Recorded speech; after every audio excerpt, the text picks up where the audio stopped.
Muy buenas tardes, ¿cómo están? Bueno, le damos la bienvenida a todos los que están conectados. Les agradecemos mucho por sumarse a otra edición de nuestras charlas online. Hoy un tema muy convocante, muy interesante, muy actual y muy preocupante también me parece. Los voy a dejar en manos de Luis Zubizarreta y antes les voy a sugerir que si tienen preguntas, consultas o cualquier inquietud para poner a disposición, hay un botoncito al pie del Zoom que dice Q&A o RIP y ustedes allí podrán hacer todas las preguntas y consultas que luego leerá el moderador y para poder intercambiar con todos los tres disertantes. Así que bueno, los dejo con Luis.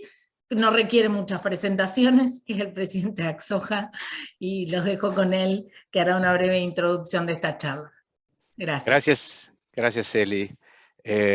Bueno, como todos saben ustedes, la cadena de soja argentina viene padeciendo las 7 plagas de Egipto, porque realmente en los últimos años, por distintos motivos, hemos padecido una reducción de producción en un mundo que cada vez demanda que la Argentina produzca más soja.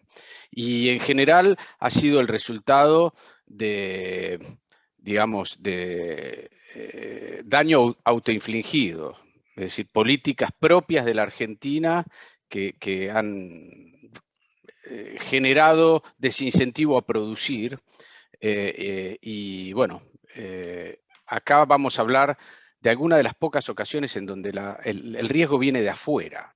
Yo recuerdo pocas veces que ha pasado algo así.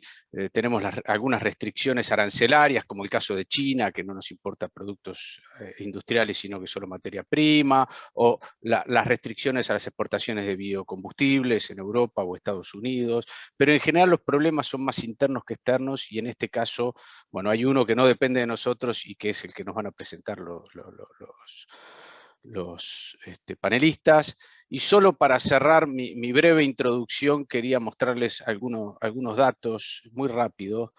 Primero, la pobre performance de Argentina. Creemos nosotros que en parte justamente por no haber aprovechado la pujanza y el potencial de la agroindustria. Acá vemos cómo la pobreza en Argentina creció, mientras que Brasil, que tuvo una estrategia muy distinta, bajó rápidamente. Y acá pueden ver otro gráfico muy fuerte, en donde vemos cómo hace 60 años Brasil era solo el 25% del PBI, Argentina era casi el 40%, hoy cómo se dio vuelta la taba.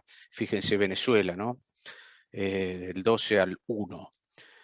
Y bueno, acá está el crecimiento de las exportaciones agroindustriales brasileras, como multiplicó por números astronómicos la Argentina, pese a haber crecido estancada. Acá en la carne la cosa es peor, y bueno, quizá uno de los motivos está acá, ¿no? El 50% prácticamente de lo que vale la soja se lo lleva el Estado, y justamente debería ser el principal socio para que esto crezca, y ha tomado decisiones que van en sentido contrario a sus propios intereses. Por último, bueno, acá están los números. Como pueden ver, pasamos de una cosecha de 60 millones de toneladas hace muy poco, hace unos 10 años, 11, a tener hoy menos de 45. Dicho todo esto, voy a presentar a quien no necesita mucha presentación, que es el coordinador, Héctor Huergo. Héctor es ingeniero agrónomo, periodista agropecuario, director de contenidos del Hub Rural del Grupo Clarín y un editorialista del mismo. Conduce el programa El Campo, la Industria Verde en Canal Rural. Es presidente de la Asociación Argentina de Biocombustibles e Hidrógeno y expresidente del INTA, además de ser un consultor y bueno, un viejo conocido de todos nosotros y un referente siempre del sector agroindustrial. Así que Héctor, gracias y te dejo a cargo. Muchísimas gracias, Luis. Muchas gracias a todos los que nos están acompañando hoy en este seminario, que me parece que es central, porque, como vos planteabas, estamos frente a una amenaza muy, muy concreta, más allá de las que conocemos y que se nos caen encima permanentemente. En esta ocasión vamos a tratar un tema muy delicado y a su vez paradójico, porque nosotros que venimos impulsando desde hace muchos años, y también toda la cadena de la soja, la cuestión del biodiesel, de los biocombustibles en general, nos encontramos con un país que va para atrás en esta materia, y entre los argumentos que se esgrimieron para reducir el corte con biodiesel en el gasoil en la Argentina, cuando se discutió la nueva ley el año pasado, la ley que continuaba con la política de la 26093, que era la que esperábamos y que fue la que permitió desatar un poco la cuestión de biodiesel en la Argentina. Bueno, de pronto fuimos para atrás. Y el argumento era que el mundo no los utilizaba. Y hoy nos sacude esta toma de conocimiento, toma de conciencia de que Estados Unidos está precisamente empujando al biodiesel, y lo está haciendo con tanta fuerza que va a impactar y que está pendiendo una amenaza sobre nosotros. Eso es lo que vamos a tratar en esta charla de hoy. Vamos a empezar con Gustavo Idígoras. Gustavo es licenciado en Ciencia Política, máster en Relaciones Internacionales y en Administración de Negocios de Bélgica y Argentina, y es actualmente presidente de la Cámara de la Industria Aceitera de la República Argentina, CIARA, y del Centro de Exportadores de Cereales. Así que arrancamos entonces con Gustavo, que nos va a pintar un primer panorama sobre la situación que estamos debatiendo y analizando. Adelante, Gustavo, entonces. Muchas gracias, Héctor. Y en primer lugar, agradecerle a Axoja por la invitación y por poner en agenda un tema de tanta actualidad, pero sobre todo de mucho futuro, de hacia dónde tiene que ir la Argentina y lo que puede suceder. Luis Zubizarreta nos hacía una introducción. Yo voy a concentrarme más que nada en un poquito de la historia y lo que deberíamos ser y lo que somos hoy, y seguramente tanto Ivo como Fernando van a poder focalizarse un poco más en el contexto internacional y lo que se viene. En ese sentido, claramente la cadena de valor de la soja en Argentina ha sido un líder internacional. No solamente por su nivel de producción, sino por la adopción de tecnología. Argentina fue uno de los primeros países del mundo en adoptar la biotecnología allá por la década del 90. A partir de la adopción de la biotecnología, nuestros productores desarrollaron un sistema de conservación de suelos y de rotación de cultivos denominado siembra directa, que lo difundieron, lo masificaron, y ese planteo tecnológico los transformó también en productores de vanguardia. A esos productores de vanguardia con alta tecnología se les sumó un proceso de desregulación económica que permitió, por ejemplo, desregulación del desarrollo de los puertos, y fue por esa razón también donde hoy tenemos más de 15.000 millones de dólares de inversión fija en terminales portuarias, en industria de la molienda, en un clúster agroindustrial exportador que en términos de concentración de plantas y todo es el más grande del mundo. A eso también se le agregó un tercer componente, que fue el servicio profesional privado de dragado y balizamiento sobre el río Paraná. Es decir, pudimos llevar los puertos a la zona de producción gracias a una alta tecnología de productores, a un sistema desregulado, que no significa que no está el Estado, sino que el Estado controla, pero no interviene dañinamente, y un tercer aspecto que es justamente el tener lo que denominamos una hidrovía competitiva. Esos tres aspectos se fusionaron con una demanda mundial creciente que permitió a la Argentina pasar de 20 millones de toneladas a más de 120, 130 millones de toneladas, a diversificar de 10 mercados de exportación. Hoy Argentina vende a 127 mercados en todo el complejo cerealoginoso. Si vemos el complejo sojero, estamos en 78 mercados de exportación, si sumamos a los mercados de harina, de aceite y de biodiesel. Y toda esa ingeniería y desarrollo constituyó una gran cadena de valor muy competitiva. Sin embargo, la Argentina era vista como un país que podía competir palmo a palmo con Estados Unidos y Brasil. Pero de hace 10 años, la Argentina decidió congelarse, estancarse, no crecer más en producción de soja, no crecer más en procesamiento de soja y no crecer más en capacidad exportadora. Hoy por hoy nuestro país tendría que estar produciendo normalmente no menos de 70 millones de toneladas de poroto de soja y teniendo una capacidad de molienda ya instalada cercana a los 67 millones de toneladas, estaríamos casi duplicando nuestra exportación de harina, de soja, aceite y subproductos. Sin embargo, de hace 10 años, Luis los mostraba, nos estancamos, producimos lo mismo que hace 10 años atrás, es más, en algunos casos como este año, hasta menos que hace 10 años atrás. Pero ¿qué pasó con el resto de los competidores? Lo que pasó básicamente es que el resto del mundo siguió creciendo. Brasil creció más de un 72%, si lo vemos en total 97%. Estados Unidos, que es un país con una industria tecnológica creciente y todo, sin embargo creció más de un 38% su producción, y Argentina se estancó. En materia de molienda, estos países también crecieron, en algunos casos hasta un 33% su capacidad de molienda, y Argentina creció 0. Es decir que mientras el mundo y los competidores crecieron, Argentina decidió no competir. Y ustedes saben que el mundo no se queda quieto, más allá de que nosotros decidamos no avanzar. Y hoy el panel justamente tiene como objetivo mostrar esa inacción de la Argentina y los costos de la Argentina. En un reciente estudio de la Bolsa de Cereales de Buenos Aires, tomó la línea normal de crecimiento de la producción de soja en Argentina para llegar a estos 70 millones de toneladas y calculó el costo de no haber crecido normalmente en términos de ingresos de divisas. En 10 años la Argentina perdió aproximadamente en el complejo, por no crecer en este complejo industrial oleaginoso, alrededor de 43.500 millones de dólares. Es algo muy parecido a la deuda externa que hoy tiene el Estado argentino con el Fondo Monetario Internacional. La Argentina sacrificó una deuda externa por no permitir el crecimiento de un sector. Pero mientras eso sucedía, los otros dos países sí crecían. El resto del mundo, además, aloca inversiones también, que luego lo vamos a ver más en detalle. Es decir que estamos hoy frente a un escenario muy complicado.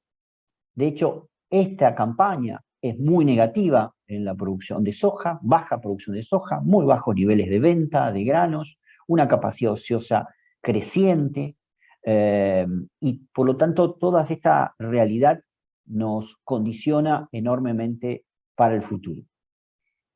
Tenemos un futuro donde la demanda se ha diversificado, la inserción de los biocombustibles y del biodiesel, sobre todo de segunda generación, que luego vamos a ver, están promoviendo nuevas producciones e inversiones en terceros países, pero mientras tanto, mientras todo eso sucede, la Argentina sigue paralizada. Y tenemos varias situaciones para resolver. Por un lado, una oferta tecnológica en biotecnología y en edición génica que está también paralizada. Hay empresas que se han ido de la Argentina y que están introduciendo tecnologías en Paraguay, en Brasil y en Uruguay, pero no en la Argentina porque no están dadas las condiciones de base en materia de reconocimiento de las tecnologías. Y en segundo lugar también una altísima carga tributaria. De hecho, el complejo sojero es el mayor sector de toda la economía argentina con más carga tributaria. Luis les mostraba el gráfico del barco. Pero el 33% de derechos de exportación, sumado al resto de las cargas tributarias, hacen inviable la posibilidad de crecimiento de la producción. Pero también, al poner en misma nominalmente el 33% a la industria, castiga tributariamente a la industria por la capacidad que tiene de procesamiento y de actualización, tiene un mayor costo tributario de esa manera. Así que, Héctor, yo con esto concluiría la primera parte con la introducción para mostrar las razones de este estancamiento y la enorme carga de competencia que estamos teniendo los otros países productores y exportadores. Muchas gracias, Gustavo. Bueno, pusiste la pelota en juego y bien alto. Vamos a seguir ahora con todo un especialista en esta cuestión, en los commodities agrícolas. Se trata de Ivo Sarjanovic. Ivo es contador público de la Universidad Nacional de Rosario, máster en Economía por la Universidad Francisco Marroquín, y ha realizado estudios ejecutivos en Harvard, en Oxford y en el Instituto de Desarrollo de Lausanne, Suiza. Comenzó su carrera en 1987 como miembro del Departamento de Estudios de la Bolsa de Comercio de Rosario, pero luego se sumó a Cargill, donde trabajó 25 años en el área de trading de commodities agrícolas, pasando por Rosario, Buenos Aires, San Pablo y Ginebra, donde vive actualmente. En Cargill, Suiza, fue manejo global de soja, manager global de soja, manejó la unidad de negocios de África y Medio Oriente, y fue también World Manager en azúcar y creador de Cargill Trading Academy. Entre 1914 y 1917 fue CEO de Alvean, la mayor empresa de trading de azúcar del mundo, y que es un JV entre Cargill y la cooperativa brasileña Copersucar. Actualmente es director no ejecutivo de varias compañías del sector y da clases sobre commodities agrícolas como profesor invitado en la Universidad de Ginebra, en la Universidad Di Tella de Buenos Aires y en la Universidad Austral de Rosario. Así que, Ivo, necesitamos que nos pintes un panorama de cómo lo estás viviendo desde tu rol de consultor, de académico, a esta situación que está impactando tanto o que va a impactar y que amenaza a la cadena sojera argentina. Bueno, muchas gracias por la invitación, Axoja. Y yo me voy a concentrar más que nada en lo que está pasando en Estados Unidos, para dejar que Fernando después trate de ver las implicancias de lo que voy a describir para Argentina más específicamente. Digamos, la historia esta arranca con una gran expansión prevista en el sector de biocombustibles en Estados Unidos. Hay dos familias, etanol y biodiesel, y dentro del biodiesel hay un biocombustible que se llama diésel renovable, o HBO, que esos son aceites vegetales hidrogenados, que a diferencia del biodiesel reemplaza casi en un 100% al fósil, y no es un corte, sino que va entero, digamos, en la mezcla. La intención originalmente, sobre todo algunos estados americanos, esto no es una política federal, la del Renewable Diesel, es una política que está impulsada más que nada por el estado de California, y también en menor medida por el estado de Oregon, Washington y algunos otros que se van a sumar en el futuro, era promover la utilización de aceites usados y de grasas animales con el objetivo de convertirlas en este biocombustible que tiene efectos, digamos, positivos a nivel ambiental. El impulso es tan grande que no van a alcanzar con esos aceites usados, entonces va a haber que utilizar aceites vegetales nuevos, digamos. El proyecto de expansión de este sector de Renewable Diesel es pasar más o menos de unos 2-3 millones de toneladas actuales a unos 20-23 millones de toneladas de acá a 6-7 años. O sea que hace falta generar aproximadamente 20 millones de toneladas de aceite para que sean convertidas en este aceite, en este diésel renovable. Ahora, ¿cómo se va a componer esa mezcla? Es muy difícil de predecir. Va a haber un poco de aceites usados, va a haber un poco de aceite de soja, va a haber un poco de aceite de maíz, va a haber un poco de aceite de canola, pero focalicémonos acá en el caso de la soja, que es lo que más nos va a afectar. Usemos como ejemplo que de estos 20 millones de toneladas, aproximadamente un 25% van a venir de aceite de soja. Como todos ustedes saben, la soja, más que una oleaginosa, es una harinosa, porque cuando la molemos, aproximadamente un 80% es harina y un 20% es aceite. O sea que no es una semilla que es muy eficiente en la producción de aceite, pero bueno, 5 millones de toneladas requieren alrededor de 20-25 millones de toneladas de molienda adicional que pasen en Estados Unidos. Si nosotros proyectamos que esa molienda se va a materializar, lo que vamos a tener es, primero, que Estados Unidos va a dejar de exportar esas 20-25 millones de toneladas que se van a tener que industrializar dentro de Estados Unidos, y después con lo que nos vamos a encontrar es que como por cada tonelada de soja que molemos generamos 80% de harina, va a sobrar harina en el mercado doméstico americano y Estados Unidos va a tener que exportar agresivamente esas harinas. Argentina hoy es el principal exportador mundial de harina y se va a encontrar con que Estados Unidos va a entrar masivamente a este mercado y va a competir fuertemente con nuestro país. En condiciones donde Argentina hoy por hoy, digamos, no tiene las mejores calidades de harina, tiene desventajas de flete y tiene los otros problemas que describió Gustavo al principio, más domésticos, ¿no? Pero nos vamos a encontrar con un competidor muy fuerte y muy agresivo. Brasil, por otro lado, también expandió en los últimos 5 años su crush, o sea que también ha crecido, mientras que Argentina se estancó.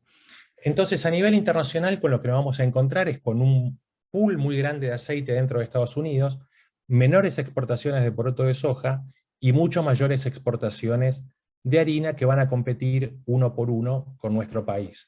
O sea, de alguna forma el crush argentino va a estar sometido a una doble presión, porque lo que va a suceder es que China, que es el principal comprador de poroto de soja en el mundo, compra alrededor de un 60% del flujo mundial, se va a encontrar con menor cantidad de poroto de soja disponible en Estados Unidos y va a tener que ir a abastecerse a Sudamérica.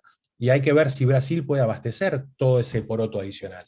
De hecho, Brasil podría tener eventualmente problemas climáticos, podría tener problemas logísticos, podría tener huelgas, y eso va a generar mayor competencia para que China, digamos, venga por el poroto y despoje, digamos, de ese poroto a la industria y no se le pueda agregar valor. O sea que la amenaza, digamos, es por partida doble. Por un lado se va a perder mercado de harina, pero por el otro lado también se va a exportar probablemente poroto de soja con menor valor agregado. Otra implicancia de todo esto es que a nivel gestión de riesgo de los industriales argentinos nos vamos a encontrar con el mercado de aceite en Estados Unidos con un mercado de futuros de poca calidad para cobertura internacional. ¿Por qué es eso? Porque el mercado de aceites va a ser muy, muy dependiente del mercado doméstico y no va a reflejar lo que pasa a nivel mundial. Entonces, si el oil meal value va a estar cerca del 50% como ahora, una gran parte del hedge del crush argentino va a estar en una situación de altísima volatilidad. Entonces, lo que hay que plantearse en el futuro, si no es posible buscar alternativas de cobertura de otro tipo, a nivel local o eventualmente algo con China, porque el mercado de futuros de lo que era Chicago antes va a perder calidad, igual que el de la soja, que al exportar menos poroto va a ser menos internacional también. China se va a encontrar de alguna forma cornereada, porque se va a encontrar con menos acceso al poroto, eso lo va a tener que volcar mucho más a Sudamérica, y lo que vamos a encontrar como tendencias de largo plazo para tener en cuenta, vamos a encontrar que el precio de los aceites estructuralmente va a ser más alto, ya lo estamos viendo. El precio de las proteínas, por otro lado, fruto de esa mayor producción de harina, va a ser estructuralmente más bajo. Y el precio de la semilla va a depender de cómo se reparta, digamos, ese mayor valor del aceite con el menor valor de las proteínas. La tendencia debería ser que deberíamos ver surgir otras oleaginosas alternativas, como girasol, como canola, que tienen mayor contenido de aceite y tienen menos de ese problema de las harinas. Entonces, a largo plazo creo que hay que tener eso en cuenta como valor relativo porque puede generar un cambio de perfil a nivel precios con su impacto posterior en la producción. Entonces, a modo de resumen, esta expansión, digamos, del diésel renovable en Estados Unidos genera mayor demanda de aceites. Para que se den una idea del tamaño de esto, India es el mayor importador de aceites a nivel mundial. Importa alrededor de 15 millones de toneladas. En los próximos años lo que vamos a hacer es como crear un nuevo India dentro de Estados Unidos que va a necesitar todo ese aceite para el tema de los renewable diesels. También va a sufrir un poco la producción de biodiesel en Estados Unidos porque no va a haber aceite suficiente para abastecer al biodiesel y al renewable diesel. Esa expansión de renewable diesel va a generar mayor demanda de aceites. Una parte de esos aceites va a ser abastecido por aceite de soja. Para hacer eso hay que incrementar la capacidad de molienda. Al incrementar la capacidad de molienda se va a sobreproducir harinas Esas harinas que van a sobrar van a ir al mundo, van a competir contra la harina argentina, y como va a haber menos poroto exportado, también va a haber mayor demanda de poroto, tanto de Brasil como de Argentina. Ese es el marco general, y le paso ahora la pelota a Fernando para que trate de ver cuáles son las implicancias más precisas para el mercado argentino. Muchas gracias. Muchas gracias, Ivo, un excelente panorama. A mí me ha disipado algunas dudas y generado muchas otras, así que después vamos a hacer algún peloteo sobre todo lo que estuviste comentando. Fantástico. Fernando Correa Urquiza es el Head Regional de Oleaginosas de LDC, de Luis Dreyfus. Es el Head de la plataforma de oleaginosas para la región Latinoamérica Sur y Oeste en la compañía. Es argentino. Y Fernando se unió al grupo hace casi 20 años como joven profesional y desde entonces ha ocupado varios cargos de creciente responsabilidad en el área de oleaginosas, con base en diversas regiones geográficas. Originación comercial, Head Global de Soja y más recientemente como Head Trader de oleaginosas para Brasil. Fernando es licenciado en Economía por la Universidad de San Andrés. Así que, Fernando, tenés la pelota que dejó picando y ya con el tono de fondo que había planteado Gustavo Idígoras. Muchas gracias, Héctor, y muchas gracias por la invitación.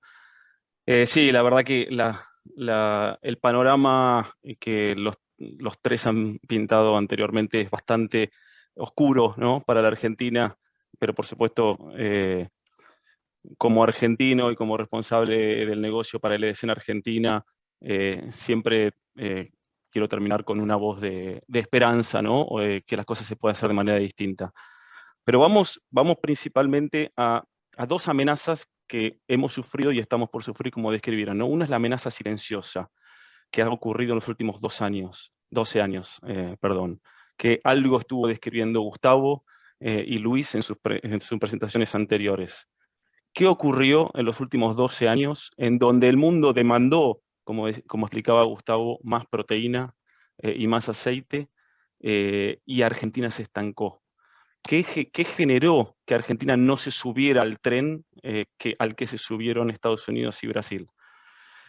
Y como decía Luis, esta amenaza silenciosa es autoinfligida, ¿no? Son dinámicas locales e internas que afectaron la dinámica comercial en la que estamos nosotros involucrados como empresas exportadoras.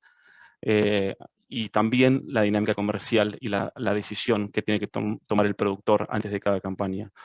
Esto genera falta de previsibilidad. Argentina se convirtió en los últimos 12, 15 años en un origen completamente volátil, en un origen incierto, en un origen ilíquido, con tantas incertidumbres y variables que no se pueden cubrir. Un diferencial de exportación enorme, perjudicando a la soja y a los subproductos versus los granos, ¿no? Eso desincentivando la siembra, una producción estancada, como ya han dicho. Y un régimen tributario que también fue volátil, ¿no?, en sí, con muchos cambios hacia abajo y hacia arriba, regulaciones cambiarias muy impredecibles, amenazas sindicales, paros, interrumpiendo el ritmo industrial, el ritmo logístico, problemas energéticos, incertidumbre respecto a la importación de productos de otros países que nos ha abierto otros mercados, como el caso de la soja paraguaya, ¿no?, que es una soja de proteína muy alta y que mezclada con la Argentina te permite acceder a mercados que de otra manera no podrías acceder. Todas estas variables lo que generan son poca liquidez diferida, poca liquidez futura, y mientras tanto, en paralelo, Brasil, como describían, llevó su producción de unos 70, 80 millones de toneladas a 140, 150 esperamos el año que viene. Soja de buena calidad por condiciones geográficas y disponible y líquida. ¿Qué generó esa soja de buena calidad, disponible y líquida? Incentivos para construir molienda en destino. Innumerables países de Europa, África y Asia, Algeria, Egipto, Bangladesh, Pakistán, Vietnam, construyeron plantas de molienda en destino para poder programarse, anticiparse. La demanda necesita de esta anticipación y programarse en este crecimiento que hemos visto exponencial de demanda por proteína a nivel mundial. En Argentina, en cambio, la verdad es que el incentivo por la comercialización diferida es muy bajo, por todo el constante cambio de reglas y las incertidumbres que mencionaba antes.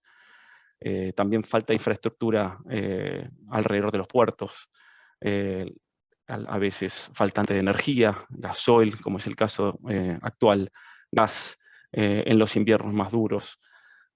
Todo esto combinado con un contenido decreciente de proteína y de materia grasa, como decía recién, a veces compensado por otros orígenes, ¿no? Esto, sin duda, esta dinámica comercial afectada por estas políticas equivocadas en Argentina y por este crecimiento, y sumado a este crecimiento productivo exponencial en Brasil, generó este incentivo. Y hoy por hoy, estas industrias que se instalaron y se construyeron en los últimos 10, 12 años, nos compiten directamente como origen exportador de subproductos. Y hoy incluso tienen aranceles de protección para sus propias industrias. Entonces, en estos últimos 12 años, Argentina, esta amenaza silenciosa que se fue dando paulatinamente y año tras año, ya la sufrió y la sufre en carne propia. Hoy es una realidad, es una oportunidad perdida, como decía, explicaba hace un rato Gustavo. En el mismo momento, Argentina, sin embargo, tiene una capacidad ¿no? para moler. Hoy 70 millones de toneladas. Está en una capacidad, en una utilización de esta capacidad de un 50-60%. También con el nacimiento de los del biodiesel, uno puede observar también la falta de coordinación entre el sector agrícola y el gobierno, la falta de ayuda del gobierno al sector agrícola en sí. Argentina es el productor, es el sector agroindustrial más eficiente del planeta, por todas las aptitudes que describió en el comienzo Gustavo, respecto a productividad, a la hidrovía, a la posibilidad de tener energía a niveles competitivos, respecto a la logística cercana. Todos estos conceptos son los que hoy están amenazados. Y en el biodiesel también estamos con una capacidad de utilización cercana al 40% y está desaprovechado. Y esta amenaza también silenciosa afectó al biodiesel. Argentina debería haber trabajado en conjunto como industria, como sector y como país para crear entradas a los mercados de demandantes de biodiesel más importantes del mundo, como Europa, Estados Unidos, Perú. Pero no es el caso. Estados Unidos, en cambio, y Brasil tomaron un camino completamente distinto, incentivando el uso de combustibles. Yo tuve la suerte de vivir 5 años en Brasil y recorrer el Brasil entero. El progreso que sucedió en el interior de Brasil en los últimos 15 años no tiene igual. Ciudades completamente nuevas generadas por la expansión agropecuaria en el interior. Tengo un ejemplo real y latente. Hay ciudades en donde uno, por ejemplo, la ciudad de Palmas, en Tocantins, en el noreste de Brasil, una ciudad que tiene 15 años y que tiene 400.000 habitantes. Nadie de Palmas es de Palmas. Una anécdota, tomando un taxi del aeropuerto hasta la oficina que tiene ahí Dreyfus, en donde la persona me pregunta, ¿de dónde sos? Yo soy argentino. ¿Y vos de dónde sos? No, yo soy de Mato Grosso. Nadie de Palmas es de Palmas. Bueno, ejemplos como ese se repiten en todos lados. Realmente se ha abierto una evolución en el interior de Brasil sin precedentes, con escuelas, con crecimiento económico. Es una revolución agrícola que es muy, muy evidente. En Argentina, por otro lado, eso no ha sucedido. Todo lo contrario, como mostraba Luis en su introducción, tan claramente, ¿no? Hoy en Argentina, diría, más que eso, sangramos por el río Paraná y hablamos de multinacionales vaciando el país, ¿no? Este es un sector donde el productor, con su evolución, su conocimiento y experiencia, en conjunto con inversiones de empresas locales y también multinacionales, construyeron este polo que decía agroindustrial, que es el más eficiente del mundo. Yo soy argentino, yo trabajo para una multinacional, y esta multinacional emplea a más de 2.000 personas argentinas, que tienen la vocación de hacer crecer y de que la empresa invierta en un país como la Argentina. Y confiar en la Argentina, ¿no? Pero realmente cada vez es más complicado con todas estas complicaciones que afectan la dinámica comercial diaria. El riesgo que nos enfrentamos, que recién comentaba Ivo, es un riesgo externo que no podemos controlar y que tenemos que ver cómo podemos combatir. Creo que es un riesgo que puede llegar a tener un impacto enorme en la industria argentina si no reaccionamos urgente. Tenemos como sector que unirnos y buscar el apoyo del gobierno para modificar todas estas dinámicas diarias que hoy afectan a nuestra industria. Si no, en lugar de estar moliendo al 60% de la capacidad, vamos a estar moliendo al 40% y ser meros exportadores de materia prima, con todo lo que eso implica, ¿no?, para el sector agroindustrial en sí. Con todo lo que eso implica también para la dinámica comercial, porque va a haber menos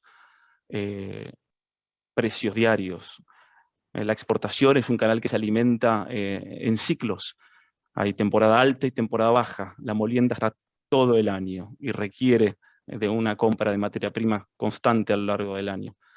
Esta dinámica, si la alteramos y vamos a un 40%, realmente se va a sentir en el día a día y va a impactar, por supuesto, en el ingreso de divisas y en el ingreso de valor a la Argentina. Creo que estamos a tiempo de, por lo menos, ponernos a una altura en donde podamos combatirla. Hasta hoy es todo lo contrario, estamos en desventaja constante, incluso sin la amenaza americana, sino con la amenaza propia, es que hemos perdido parte del tren que pasó en los últimos 10 a 12 años.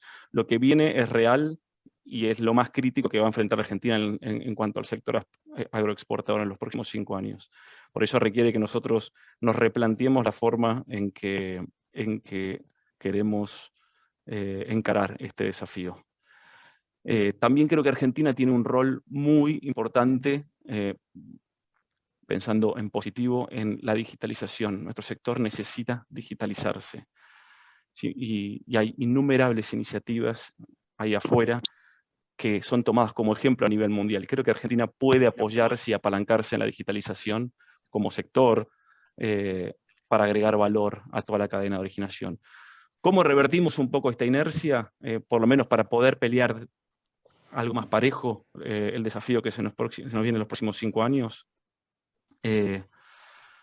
Mayor productividad, como decíamos antes, ¿no? Creciendo en producción de soja, incentivando la producción de soja. Estabilidad macroeconómica impositiva, reglas claras y constantes en cuanto a retenciones, tipo de cambio. Crédito al productor, agregado de valor. Lobby y relaciones internacionales con los principales consumidores de energía a través del aceite, infraestructura, logística interna y sustentabilidad. Argentina tiene una ventaja enorme en sustentabilidad respecto a los principales orígenes competitivos. Tenemos estos desafíos. Creo que si logramos alterar la inercia, podemos tener algo de esperanza. Pero la amenaza es real y está muy cerca, como decía recién Ivo. Eso es, y dejo abierto a preguntas y a dudas para todos, me imagino que debe haber consultas, pero no quería dejar de pintar el panorama como viene para el sector agrícola en los próximos años. Muy buen testimonio, porque más que aparecer como el vocero de un sector de la industria o de una empresa, estás hablando, y se notó muy de adentro tuyo, como un joven profesional argentino que trabaja en una multinacional, pero que no es la multinacional en sí, y que está sintiendo cómo esto está afectando tu propia vida y tu futuro. Yo lo que primero que quisiera preguntar, a ver si se me aclara el panorama, cuando uno dice alguien está incursionando más fuertemente en biocombustibles, yo digo, es una buena noticia para la agroindustria a nivel global. Es decir, que Estados Unidos esté en un programa de expansión del uso de biodiesel tendría que ser una buena noticia. Y uno piensa, pucha, bueno, ¿y por qué no le exportamos el aceite, por ejemplo? Y sería una oportunidad para nosotros. Le preguntaría a Gustavo Idígoras, que tiene mucha experiencia en negociaciones internacionales, ¿por qué esta oportunidad se puede o no se puede aprovechar? Sí, en primer lugar, como bien decís, Héctor, que un país desarrollado adopte la transición energética para reducir la dependencia con los combustibles a través de un uso de energía renovable basada en maíz y en soja, es bienvenido. No solamente hay que festejar esa decisión. Argentina, en su plan de adaptación y mitigación al cambio climático, que presentó ahora en borrador que va a llevar a Egipto, borró los biocombustibles en la transición energética. Y únicamente habla de batería de litio, de electromovilidad y de hidrógeno verde. Y la verdad que es un gravísimo error, y ya lo hemos pagado muy caro. En febrero fuimos a decirle a la Secretaría de Energía que faltaba gasoil, que no había necesidad de importar gasoil, que podíamos usar nuestra capacidad instalada de biodiesel. Tardaron 3 meses, generaron una crisis fenomenal en la Argentina, y solo nos autorizaron por 60 días. Pero bueno, más allá de eso, quisiéramos venderle a Estados Unidos, al igual que otros lugares. Estados Unidos tiene provincializado, para decir en términos argentinos, estos regímenes de energías renovables, y por lo tanto hay que ir por cada uno de los estados, sobre todo California, Oregon, Washington, a buscar los reconocimientos, porque ellos han hecho una cosa muy simple. Todo lo que se produce en Estados Unidos es renovable por el hecho de ser americano, norteamericano. Todo lo que se produce en el exterior no es renovable y deberá demostrarlo. Los procedimientos para demostrarlo pueden ser larguísimos, burocráticos, costosos, y a veces se transforman en barreras arancelarias, porque lo que quieren básicamente es producir con lo propio y no permitir a los terceros. Así que es un largo ejercicio para tratar de lograrlo. Recordá que nosotros en su momento, cuando logramos ingresar al mercado europeo sobre la Directiva de Energías Renovables con el biodiesel, durante 4 años estuvimos recorriendo todos los pasillos de la Comisión Europea para que reconozca nuestro sistema de certificación de sustentabilidad, y lo presentamos al mismo día que los alemanes y los franceses. Ellos tardaron 4 meses y 1 día en ser reconocidos, y nosotros 4 años para desistir porque nos agotaron. Digo, bueno, son procesos naturales. Argentina tiene que insistir, la Cancillería tiene que acompañarnos para tratar de abrir esos mercados, porque es la única manera de ganar valor agregado en este mundo que está cambiando. Fernando, ¿hay historia o futuro, digamos, en la exportación de aceite crudo a Estados Unidos para que ellos hagan HBO? Es algo que como sector privado estamos intentando abrir. No es fácil. Necesitamos claramente un apoyo del gobierno para sentarnos a nivel nacional y a nivel provincial, como decía Gustavo recién, para entender si podemos tener un pathway para el aceite, sea aceite crudo o aceite semi-refinado. Hay algunos ejemplos de casos exitosos en los últimos meses o años, pero claramente es algo que está protegido a nivel local. Y, a ver, hay el aceite que te reclaman para poder eventualmente importar tiene que ser aceite EPA, es un grado de sustentabilidad y tiene que ser segregado. Eso es una complicación logística. Argentina lo puede hacer y Brasil no lo puede hacer por su dinámica logística. Entonces ahí eso es una de las cosas que comentaba anteriormente, que creo que Argentina tiene una ventaja. Pero necesitamos claramente tener un enfoque a nivel país para abrir, como se consiguió en el caso de Europa, una cuota para acceder a ese mercado. ¿Hay algún arancel que hay que pagar para entrar con aceite argentino, ya sea a Brasil o a Estados Unidos?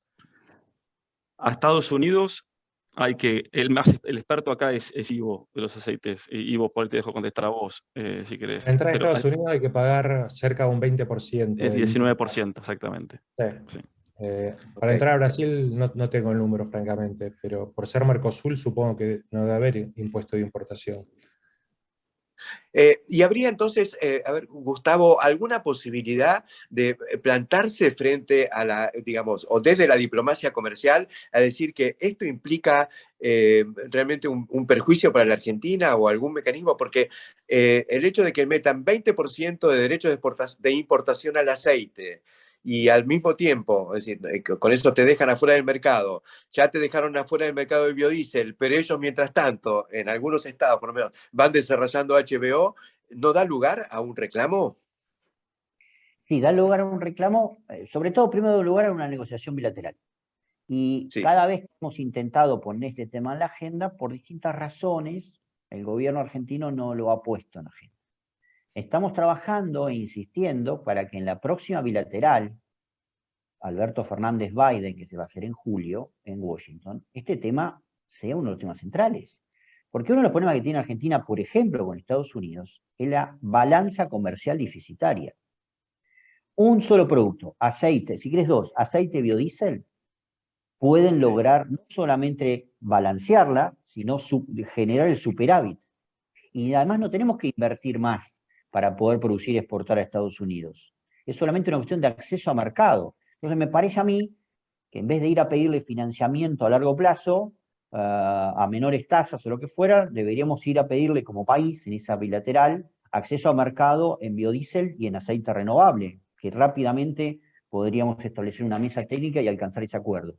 Si eso no sucede, Argentina debería aplicar otras medidas, como por ejemplo litigar en Ginebra la Organización Mundial del Comercio frente a una barrera no arancelaria y justificada. Interesante el planteo. Conviene recordar también que, no sé cómo está, pero hubo una batalla diplomática fuerte con el tema del biodiesel en Estados Unidos. Con Europa también, con Europa hubo algún pequeño triunfo, digamos, pero con Estados Unidos tengo entendido que no. Sí, con Estados Unidos hicimos muchas cosas, entre ellos 3 años de contratar estudios jurídicos carísimos en Estados Unidos que nos defendieron, pero que perdimos en todas las instancias. Yo recuerdo una frase de un ex secretario de Comercio de la época de Trump, donde dice: la justicia soy yo, para dejar en claro cuál era la posición de ellos frente a las importaciones de biodiesel argentino. Bueno, me parece que Argentina tiene que jugar también fuerte. Digamos, somos un país que tenemos una enorme escasez de dólares. La única forma de dar respuesta a esa situación crítica que tenemos es creciendo en exportaciones. La capacidad instalada de biodiesel y de aceite da para poder exportarla a Estados Unidos, pues es un mercado demandante. Como dijo Fernando, en precio y calidad podemos ingresar perfectamente y ser muy competitivos. Recordemos que en su momento en biodiesel llegamos a tener casi el 20% del share del consumo que tenía Estados Unidos, pero las distintas acciones proteccionistas nos sacaron afuera del mercado. Bueno, ahora tenemos una oportunidad. En el mes de julio, el presidente Fernández se reúne con Biden en Estados Unidos y seguramente este tema va a estar en agenda y esperamos tener una buena noticia. Le preguntaría a Ivo, Argentina tiene una enorme, digamos, capacidad de producción y de exportación de aceite crudo semi-refinado. ¿Eso generaría las condiciones para evolucionar también hacia el biodiesel renovable o el HVO? ¿Cómo lo ves? ¿Eso, hay algún interés? ¿Hay una perspectiva? Hace unos años vino gente de Neste Oil a un congreso de APRESID, invitado por, me acuerdo que lo gestionó Claudio Molina, que era director ejecutivo de la Asociación de Biocombustibles e Hidrógeno, y vino un funcionario y generó un interés grande. Me acuerdo que estábamos en el medio de la cuestión de las pasteras y podía haber sido una alternativa para que ellos compensen, entre comillas, la mala imagen que habían generado por la contaminación, instalando en la Argentina una planta de HVO. ¿Hay alguna perspectiva? ¿Vale la pena? ¿O tenemos que primero ir a fondo con la capacidad instalada de biodiesel que tenemos actualmente? Hay que tener en cuenta cuando se discute todo este tipo de mercados que son todos mercados regulados. Son mercados básicamente donde la demanda es por motivos políticos. No son demandas donde esto entra económicamente en la fórmula. Entonces depende básicamente de a qué destinos esas inversiones deberían abastecer, ¿cierto? Entonces, y los destinos esos también son complicados, porque como veíamos recién con Estados Unidos, o sea, tienen sus propias restricciones. Entonces no es una fórmula, digamos, de mercado libre, es una forma con otro tipo de mercados. Entonces, digamos, el cálculo de esa inversión yo creo que es bastante más complicado. Un par de comentarios con respecto a lo que hablaban antes en Estados Unidos, del biodiesel, del aceite. Dentro del mercado americano, las distintas materias primas que se utilizan para hacer diésel renovable en California y en los otros estados, tienen distintas características en cuanto a los subsidios que se reciben. Por ejemplo, si una planta de renewable diesel utiliza aceites usados, tiene subsidios más altos que si una planta usa aceites vegetales nuevos. Y si usa aceites vegetales nuevos, no tiene tampoco el mismo subsidio dependiendo qué tipo de aceite es. Entonces, en esa negociación de la que hablaba Gustavo, es muy importante ver dónde se posicionaría, digamos, el aceite argentino, para ver cuán competitivo o cuán complicado estaría en esa fórmula. Después, tocando el tema que marcaba también Fernando de la trazabilidad, ahí hay un problema también de dos sistemas diferentes. O sea, el biodiesel de Estados Unidos debería ir con trazabilidad pura, o sea, de punta a punta, mientras que el biodiesel Europa va con trazabilidad de masa. Entonces, cómo compatibilizar esos dos sistemas puede también ser un poco complicado. Y otra cosa también no nos tenemos que olvidar, yo creo que el problema no va a ser vender aceite en el futuro, yo creo que el problema va a ser vender harina.